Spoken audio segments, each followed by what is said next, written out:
Nongeye kubasaba bakunzi ba Pilot Rwanda aho muherereye ku isi hose mbifuza amahoro n'imigisha mu byo mukora byose nk'uko bamaze kwimenyera ni wa musore wanyu ngenda nabagezaho amakuru menshi bagiye atandukanye bagenda avugwa mu myidagaduro imikino ndetse n'andi menshi abagenda avugwa hirya no hino mu gihugu cy'u Rwanda no hanze yarwo. Nihuse cyane rero nkaba ngiye kugaruka kuri DJ Dizzo. Uyu musore akomeje kuvugisha abatari bake nyuma yo kubeshya cyangwa ntavugisha ukuri ku bijyanye n'ubuzima bwe, agasaba abanyarwanda ubufasha bwo kuba yagaruka mu Rwanda. Ibintu bikomeje kuvugwaho ibitari bike, dore ko abanyarwanda benshi bakomeje kuvuga ku mpamvu yaba yaraje mu Rwanda, cyane ko uyu musore nk'uko bikomeje kwemezwa n'ibitangazamakuru bitandukanye bikomeye birimo The Chronicles, Daily Mail ndetse n'ibindi bitangazamakuru bitandukanye bizwi nka Independent, byose bihuriza ku kuba uyu musore DJ Dizzo yarafashe abagore ku ngufu mu gihugu cy'Ubwongereza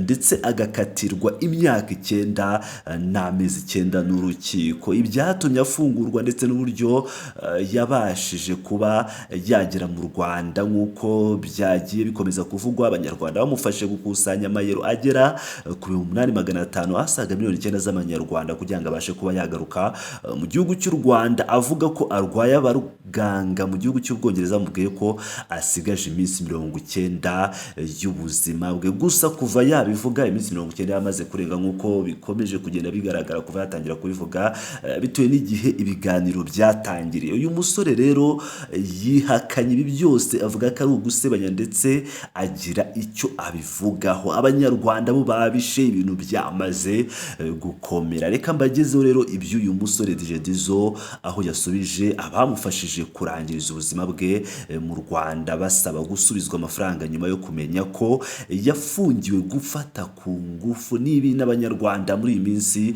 badashobora gupfa kwihanganira. Iyo umuntu yakoze ibintu nk'ibyo, ngira ngo murabizi, abantu benshi bakomeje kugenda bashaka kuza mu gihugu cy'u Rwanda nka Koffi mu minsi yashize yakoreye igitaramo mu Rwanda, ariko cyari cyaravuzweho ibintu byinshi bitewe n'uko hari ibyaha yakurikiranwagaho bijyanye no gufata abakobwa ku ngufu n'abagore, ariko mu Rwanda bari babikaniye nubwo byaje kurangira aje mu Rwanda ndetse akaba umwere kuri ibyo byaha. Uyu DJ Dizzo rero yakatiwe imyaka 9 nk'uko tubikesha ibitangazamakuru. Uyu musore ubusanzwe yitwa Mutambuka Derike, ni umunyarwanda ariko azwi ku izina rya DJ Dizzo. Akaba rero yakomanyije imitwe y'abantu, n'abantu benshi batandukanye bamufashije kurangiriza ubuzima bwe mu Rwanda nyuma yo kumenya ko yafunzwe mu gihe cy'imyaka 9 n'amezi 9 akurikiranweho gufata ku ngufu abagore.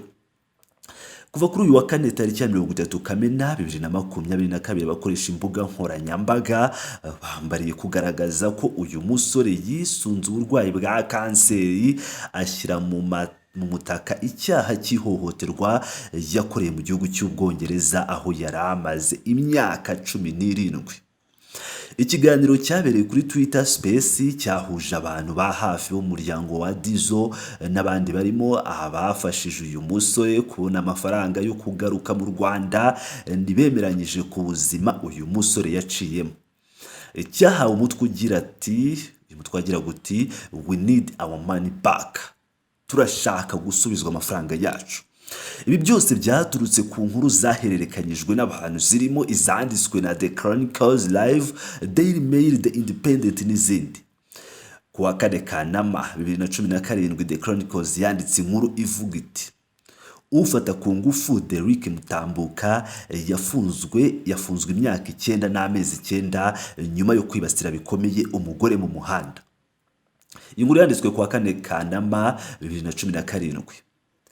Muri iyi nkuru umwe mu batangabuhamya yabwiye urukiko rwo muri Sunderland City ko mu ijoro ryo ku wa 19 Ukuboza 2015 Mutambuka yari mu kabyiniro anywa inzoga anabyina.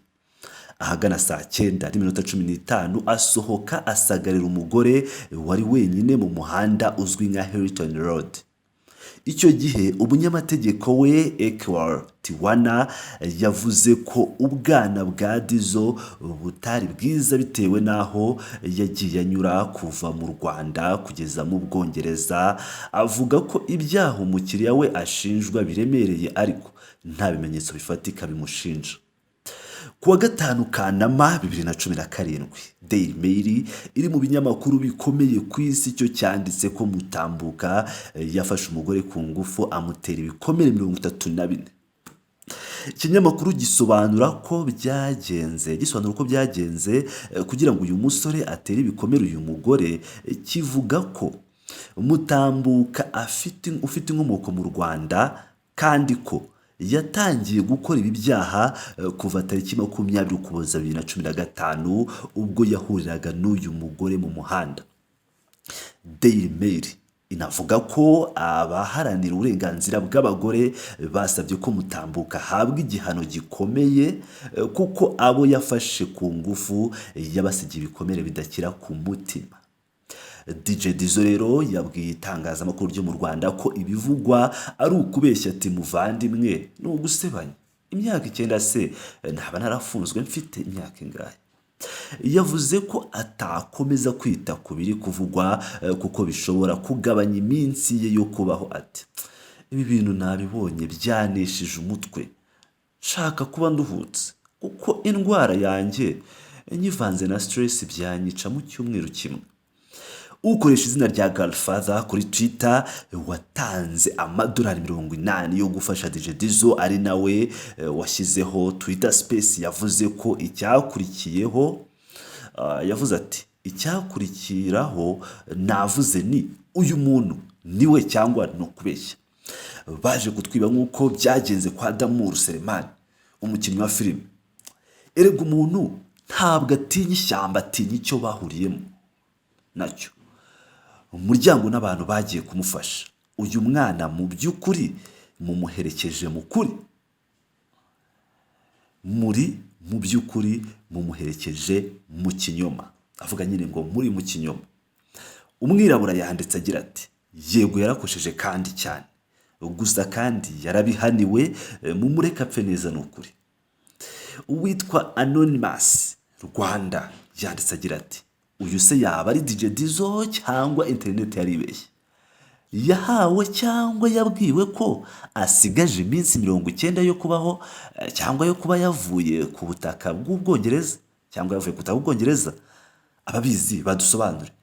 Yashaka kuvuga ati ese yabwiwe ko azapfa mu minsi 90 cyangwa yahawe iyo minsi yo kuba yavuye ku butaka bw'Ubwongereza?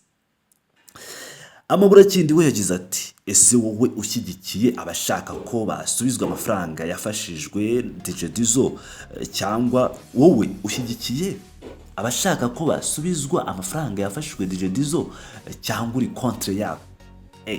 Ko bikaze.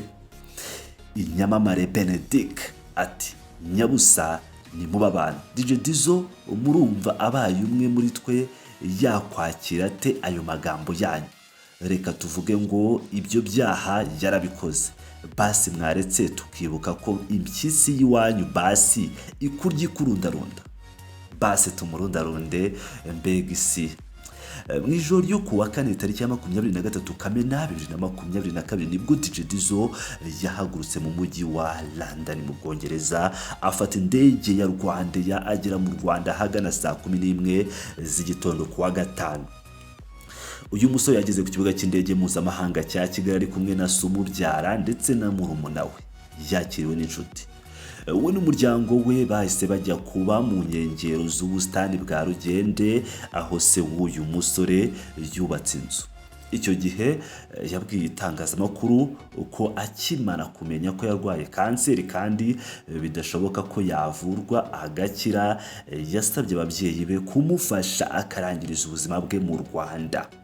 Ati nabwiye papa ni rero iwacu nubwo twahavuye hameze neza, ngubu haracyameze neza. Nubu umbajije niba narafashe icyemezo cyiza cyo kuza mu Rwanda nakubwira ngo yego, kubera ko gupfira mu mahanga kuzana umurambo wawe haba hari uburyo bubiri, ni ukugushyingura cyangwa se bakaguhamba hariya, kandi kuzana umurambo birahenda cyane.